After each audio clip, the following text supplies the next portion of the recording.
punched them, run away. How many times will you make us stand here and beg for help? You can't fight for George Floyd and ignore the hate that's being done in the Asian community. What does it take to get a more in-depth look into the week's top local news stories? The Debrief brings you inside for a one-on-one conversation with our reporters every week, right here, right now. The Debrief. Hello and welcome to The Debrief. I'm your host, Erica Byfield, in for David Eschery. It is all happening too often and it's not letting up. Asian New Yorkers attacked on the sidewalk, on the subway, while simply eating lunch. And it keeps happening. Some say that there's a common thread. They believe that most of the suspects behind these attacks are also people of color. But a few surveillance videos do not tell this whole story. This week, we're going to break it all down. The violence against Asians, the perceived conflict between them and Black Americans, and the real reason behind many of these attacks, which is a crisis in itself. We begin with Chris Kwok, an attorney, member of the Asian American Bar Association of New York, and an Asian American Chinese American community organizers. Chris, thanks for joining us. Great to be here. Chris, this is such a heavy topic. How are you feeling, just in general, trying to speak about this? Tired, because we've been talking about it for a long time. But at the same time, I'm glad that there's media attention. And you are the expert we want to talk to about this because you know so much about this topic. You've spent your career kind of digging into this. Bring me up to date about what you know about this. This is just the latest wave. It's connected to something that's longstanding in American society and its treatment of non-whites. So it's connected to the treatment of African Americans, Native Americans in American sort of history. So, a lot of people are surprised, but it's just because I think they haven't read the history. Yeah, but don't you feel like when you see these videos, when you see these images, it's just so shocking when you see people of color attacking people of color? I mean, how are you feeling as you're trying to process this? Yeah. I mean, look, African Americans, this is what Al Sharpton had said. He says, out of every group in America, right, African Americans should know, right? Because they've been through the struggle. So they understand when they go through things. And the thing is, I think that it is a narrative because I think if we look at the stats, I think most of the people harassing or attacking are probably white. Not probably. I think the statistics show that they're white. But definitely the media narrative, I think it focuses on sort of people of color attacking Asians, to be honest. Why do you think that is? Well, it's a longstanding sort of media narrative. If we go back to the LA riots, we talk about sort of the Black versus the Asians or the Black versus Koreans, right? When we talk about the LA riots. But the LA riots happened not because of Black versus Koreans. It was about police brutality, about Rodney King, and about their acquittal of the 4 police officers. I mean, that's at the heart of the riots back in 91, 92, right? And so when we talk about LA riots, but we only begin to talk about Black versus Asians, we miss the whole point. But why do you think people are afraid to have that conversation? It feels like this is something that people are kind of whispering about behind the scenes. Do you feel that way too? That's the way I feel. I do. No one, not no one, but like talking about race is still very difficult in America. And for many Asian Americans, they don't have the fluency to talk about it in a way that they feel confident without maybe feeling they've stepped into a landmine, said something they shouldn't. So I've been lucky enough to study and sort of like work in race, right? So I can sort of maybe talk about it a little more confidently.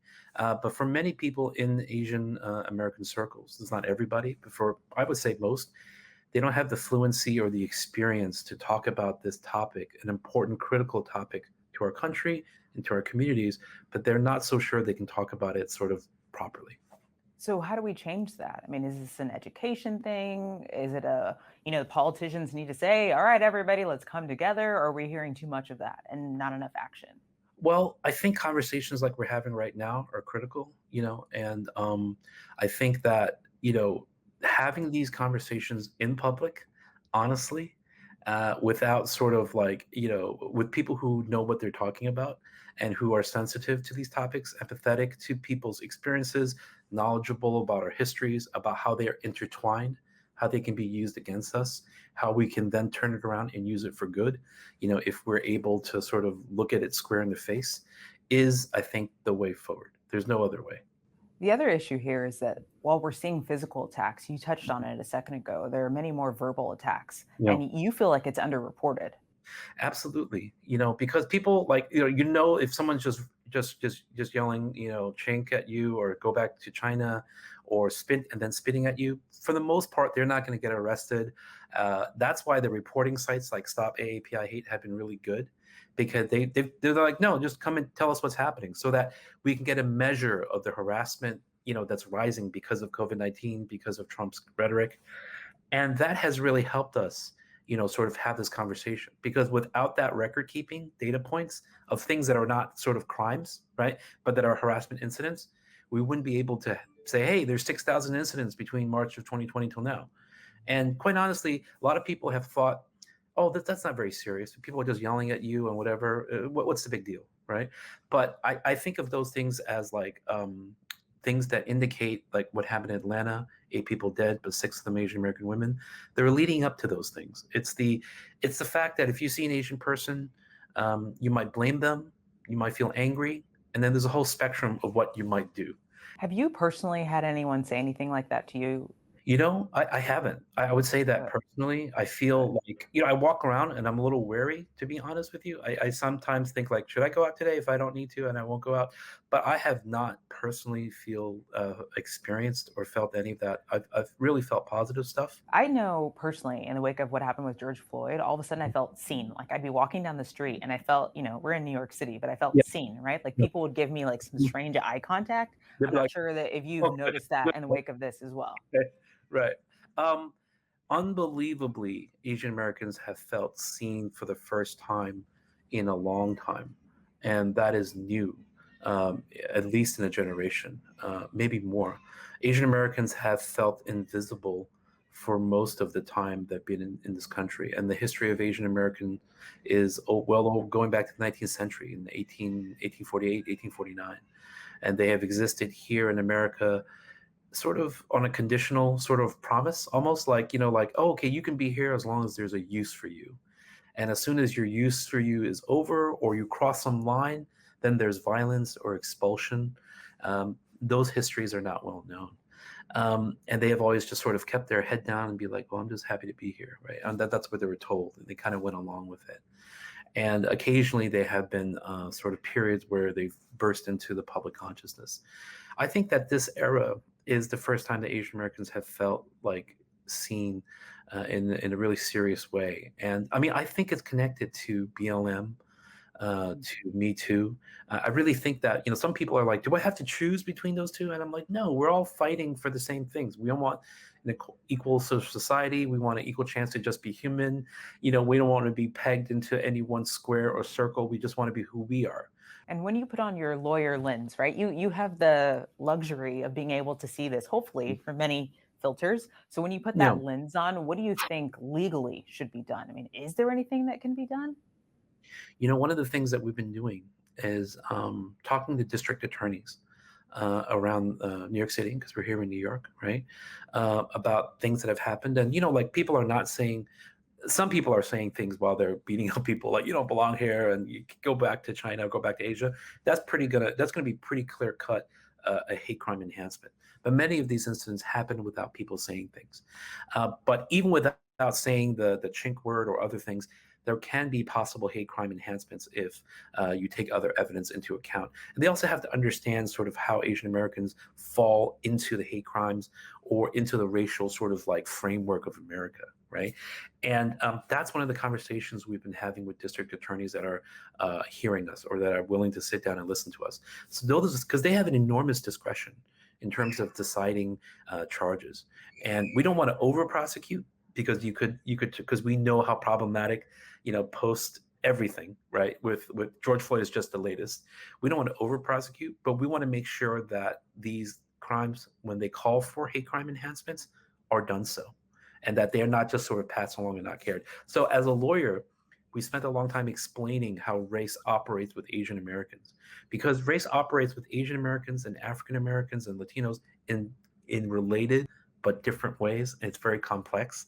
And most people haven't sort of sat down and thought about it, because within our very complicated racial sort of network in America that we exist in, a lot of people haven't thought about it, particularly Asian Americans, and prosecutors who are, generally white and don't understand the experience. They're not experts on race. But for the most part, I would say that DAs have been open, and we've been trying to have a sensitive conversation, because we are, of course, at the same time supportive of criminal justice reforms, police. So while we advocate for these things, we want to be careful, because we're hearing from sort of the left flank, like no police, no nothing, and we're like, wait, it can't be nothing.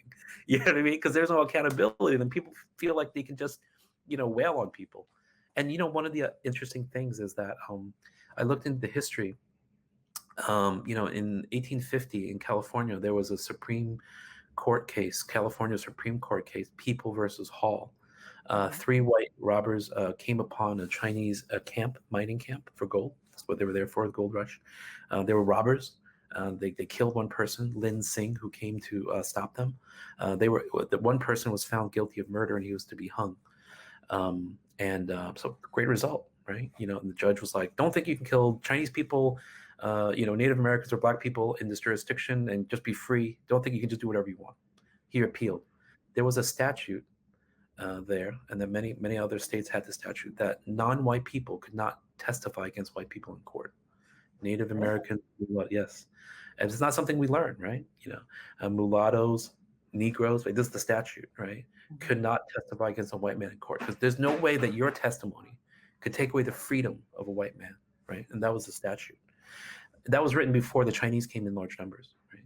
And so the person who was found guilty of murder said, you should extend that statute to Chinese people, because we have not invited them to be citizens of this country, nor do we want them to be. And their testimony should not put me to death.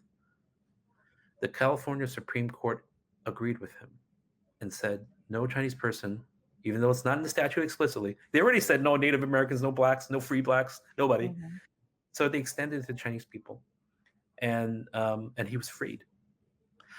And the Frederick Douglass paper, the reporter, because there were not too many African Americans out in the West, wrote the new. This is using the lingo of the day. The Chinaman is the Negro of the West, And he's like, they're watching that sort of go on there, and what that does is that it immunizes white violence, against Chinese back then, right? Because you could walk through a Chinese camp and be like, I could shoot any of you in the back, and it wouldn't matter. And I think that actually has deep implications for how people see violence against Asians, how non-whites saw violence against each other. They're like, the law won't apply. Do you know what I mean? Like, it really, really gets into the mind in a really dangerous way. And it makes you invisible in the eyes of the law, right? And so I think that's something that I've been thinking a lot about, because I've just sort of recently reached back into the history. It's always been there. We just don't sort of talk about it too much. I know you're what people can't see, but you could see. My eyes were popping as you were describing that. My mouth was dropping. I would assume that's the reaction you want, though, when you tell that story. I do. Although it's there. It's funny. It's not it's there in our history. So it's not like completely erased, but it's not in our history in terms of I doubt that people in junior high school and in high school will be learning about sort of, hey, how does the law reflect what was in society then?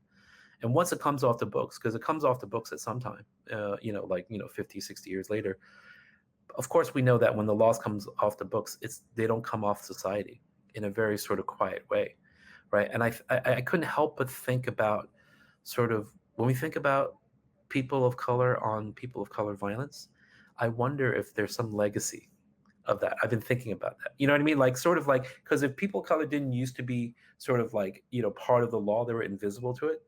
There'd be no consequences. And you can only if you bothered sort of the white structure of power, would you face consequences. But if you went to each other, there'd be no consequences. I mean, I'm still thinking through those ideas and the implications, as to what that means to people's mindset that they don't even think about anymore. And so those are the ideas that I've been thinking out, and maybe they're the silver lining of the pandemic and the violence that we're in, to understand that there's an origin point. And I think if we can sort of propose an origin point and the problems and how they arise, we can begin to speak explicitly back to original question, I think one of the first questions is what do we do? Because I'm not so sure that we can do anything about, stopping stuff right now, because it's happening everywhere, all over, anytime. Like you're just walking and stuff happens. You're like, how do you stop that? You'll be a police state. Like if you want to stop it, like every other block, there's someone there. Okay, we can't do that. We don't want to live in a police state. So we got to hold people accountable when those things do happen. We got to try to stop them. But then I think the most important is the medium and long term. Is like, how did we get here? What can we do to stop it? What can we do to make things better? And as a person who is a lawyer but loves history and sort of trying to understand how we get here, I think once we understand that or have a theory, then we can maybe begin to educate each other, talk to each other, tell our stories, and then make things better. Yeah, Chris, I think you have a point. I think I just had a law lesson from you, and I hope our listeners did as well and our viewers did as well, because this is the kind of the launching point, I feel like, what we all need to go from to get further in this discussion. So we appreciate your time. Thank you so much. And thank you again. It's a pleasure. Now let's hear from Tiffany Jeong, who studies the history of Asians right here in America. She's a PhD student at Columbia and a fellow of the Department of Sociology. Thanks for joining us. Thanks so much for having me. So let's talk about these two communities. A lot of people may not realize this, but they actually have a lot of similarities. What are those similarities? So I recently published a paper looking at Asian Americans' attitudes towards other racial and ethnic groups. And I used data from a 2016 survey of Asian Americans that was nationally representative. And what I found was that many Asian Americans feel that they have something in common politically in terms of political power and government representation when it comes to their feelings about Black Americans. And I also found that there was a relationship between Asian Americans who had experienced different forms of discrimination and their feelings of commonalities with other groups. So in my study, I found that Asian Americans who had experienced some form of job discrimination also felt that they had something or a lot in common with Black Americans when it came to political power and government representation. Why do you think that is? I think this suggests that the common experience of having been discriminated against in the US can be something that brings racial minority groups together rather than drives them apart. And you were saying a second ago when we were talking that the terminology Asian American goes back to the 60s. Is that right? Yes, that's correct. What's the history there? Well, Asian American is a term that is an umbrella term, and it covers many different groups of various national origins, people who speak many different languages and come from many different cultures. But it was really organizing in the 1960s that led to the development of this pan-ethnic identity. So this identity that encompasses many of these groups. And it was organizing that was done in conjunction with Black and Latinx student organizers. How did that come about? Was it just because they were on the campus together and they were talking about their shared experiences? Do you know? Yes, there was some of that. And there was organizing on the West Coast in particular in Bay Area schools for ethnic studies and for the recognition that racism was an issue on college campuses. But it feels like this conversation, if people knew that this was out there, right? This was the root of where everything came from, that people would be hopefully more engaged in this concept and then understand what the path forward is and how we need to actually work together. What do you think the issue is there? I think the issue is a lack of attention to Asian American history over the past decades. Many people now have been realizing this, despite the fact that many Asian American activists have been talking about this for a long time. And so there has been an invisibility of Asian American history in our schools, in our curricula, and that's something that needs to be addressed. So when you sit back and you're talking to other people within your university and you're talking to people within your community, what are you guys saying about this conflict? A lot of the conversations that I've had with people have been about how this conflict has been weaponized to draw attention away from, again, the roots of anti-Asian racism. It is much easier to pit racial minority groups against each other and focus only on the incidents that have happened. And to be fair, there have been incidents that we shouldn't ignore and that are important to address. But we also shouldn't ignore the history of organizing and of solidarity. And it's not fair to the many Black Americans and people in Black communities who have stood up alongside Asian Americans and who have said that this is not acceptable. And what do you think is missing from the conversation that you've had, with other people that within your field, and also within the community? Like, what else do you think is missing? Because it feels like something is missing. I don't know if I'm able to put my thumb on it, but have you been able to? I'm not sure I've been able to put my thumb on it either. But again, I think one of the things that is missing is an understanding of the long history of Asian Americans in this country and the discrimination that they have faced over the years, which is, again, not only the most visible physical violent incidents, but things like microaggression, discrimination, the history of immigration law that banned Asian Americans from entering this country for several decades. Those are the things that we don't pay enough attention to. Yeah, and I guess if everyone understood that there was a shared collective, I want to even call it a sadness, right? I mean, a sadness to describe that portion of history, that maybe there would be some more understanding going forward. Is that correct to describe it as that? Yeah, there is a collective trauma that I think we need to contend with. Thank you, Tiffany. Well, I think I see another paper in your future, probably many more papers on this topic. It's obviously fascinating.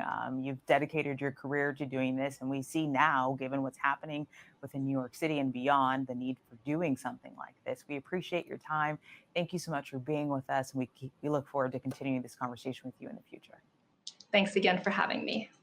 Just as Asian American history can inform the current conflicts, a deeper dive into the common crisis in the Black community helps explain much of this violence, mental health, and the constant struggle to get help. And now we want to welcome to our podcast C. Virginia Fields. She is the former borough president of Manhattan and a former city council member, and now she's the founder and CEO of the National Black Leadership Commission on Health. Hi, Virginia. Hi, how are you? And thank you so much. Let's just dive right in. Can we talk about mental health and why you think we're in this position that we're in right now? Well, first of all, I think that a focus on mental health during these very challenging times that we continue to be in with respect to COVID. And I think COVID has unveiled a lot of disparities, including the problems of mental health and mental illnesses. I think we're seeing certainly a lot of violence. We're seeing a lot of behaviors that one has to take into consideration the factor of mental health. There's so many factors to look at, including some of the barriers to people getting help. They either don't have access to insurance. Stigma is still very much associated with seeking care. People don't want you to know that they're in care because they don't want to think you're crazy. And we know that that is not an issue. Also, being misdiagnosed.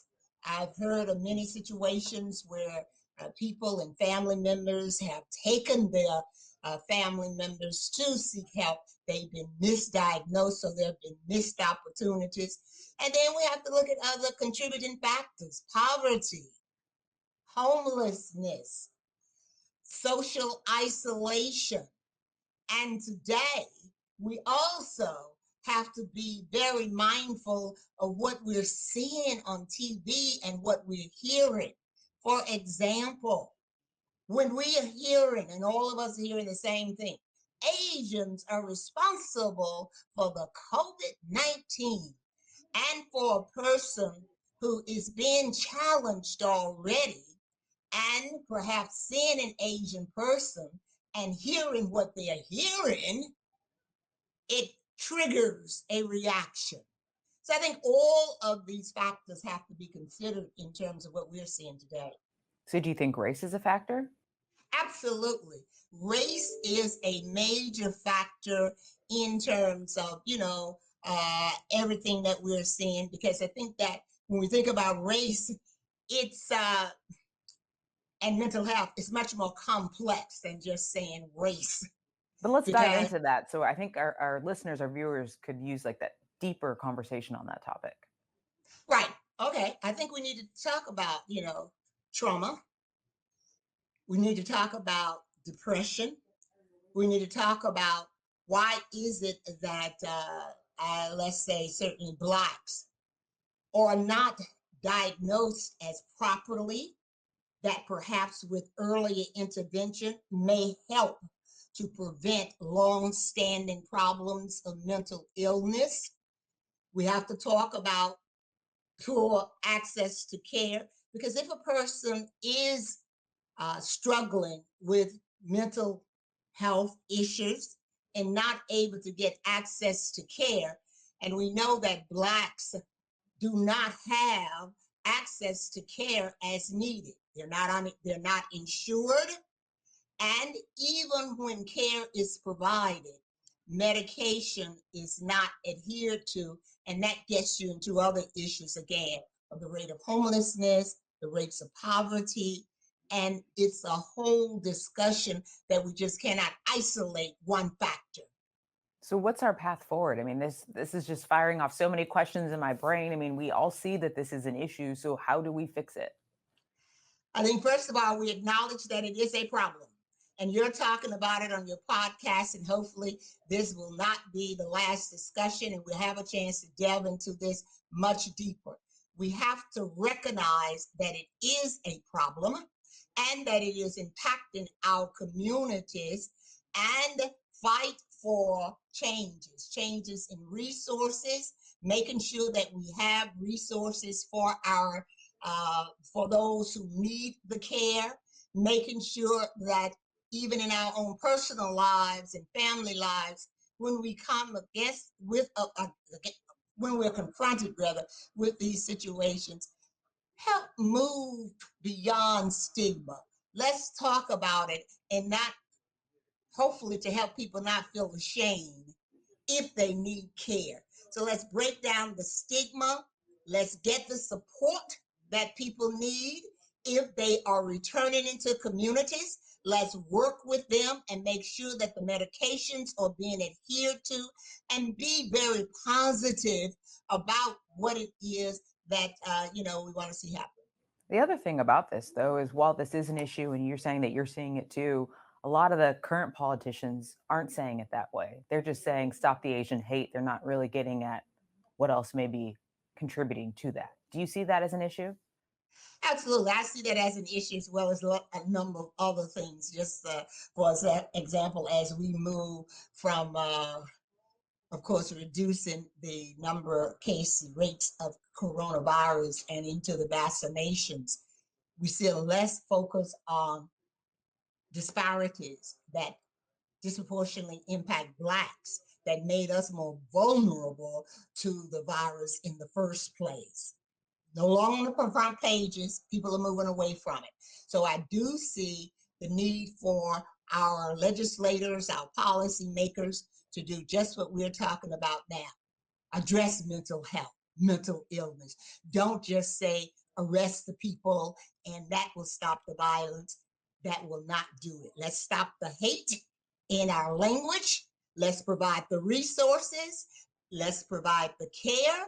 And let's do something budgetarily and policy-wise that will help move the resources and enable us to do something beyond just saying stop the violence. All right, Virginia, I think we hear you there. We appreciate your time today. This is clearly a conversation that you agree with us that we needed to have, but it can't stop here, right? We have to keep going. We have to keep pressing on these issues if we want to improve our community holistically. So we want to thank you again for your time. We really appreciate you providing your insight, and let's see what happens from here. Thank you, Virginia. Thank you. And I look forward for us doing this together, because all hands need to be on deck, and the full community needs to get behind this in conversations and actions. We thank you for joining us, and we also want to thank our production team. That is Melissa Mack, Darren Price, and Ben Berkowitz. I'm your host, Erica Byfield, in for David Eshery. We'll check in with you next time on The Debrief.